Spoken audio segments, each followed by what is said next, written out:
রান্না যদি ভালোবাসা দিয়ে করা হয় তাহলে সাধারণ উপকরণও অসাধারণ হয়ে যায়। আজ ঠিক তেমনই একটি কাতল মাছের রেসিপি আপনাদের জন্য।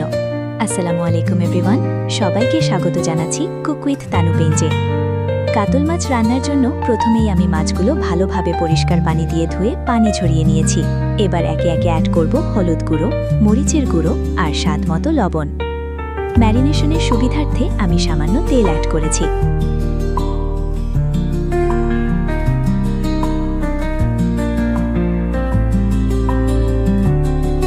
সবগুলো ইনগ্রেডিয়েন্টস ভালোভাবে মিক্স করে ম্যারিনেট করে রাখবো 15 থেকে 20 মিনিটের জন্য। 20 মিনিট পরে একটি ফ্রাই প্যানে সয়াবিন তেল গরম করে নেব। এরপর একটি একটি করে ম্যারিনেট করা মাছগুলো দিয়ে দিব।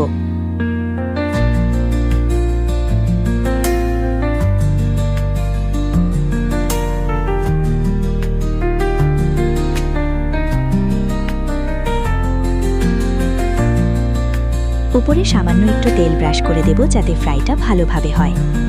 মাছের এক পাশ ভালোভাবে ফ্রাই হয়ে গেলে কিছুক্ষণ পরে উল্টে দেব অন্য সাইড ফ্রাই করার জন্য।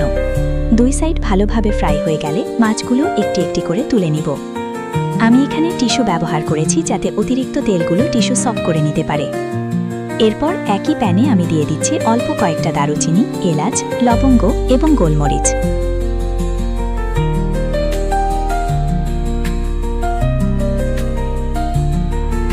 দিয়ে দিব পরিমাণ মতো পেঁয়াজ, রসুন এবং কাঁচামরিচ।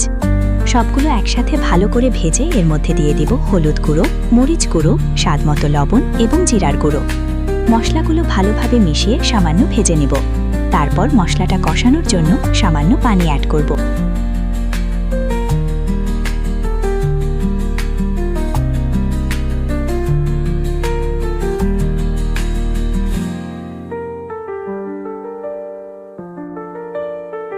মশলাটা কষানো হয়ে গেলে মাছ রান্নার জন্য প্রয়োজনীয় পানি দিয়ে দিব। এরপর পানির মধ্যে একটি একটি করে ভেজে রাখা মাছগুলো দিয়ে দিব।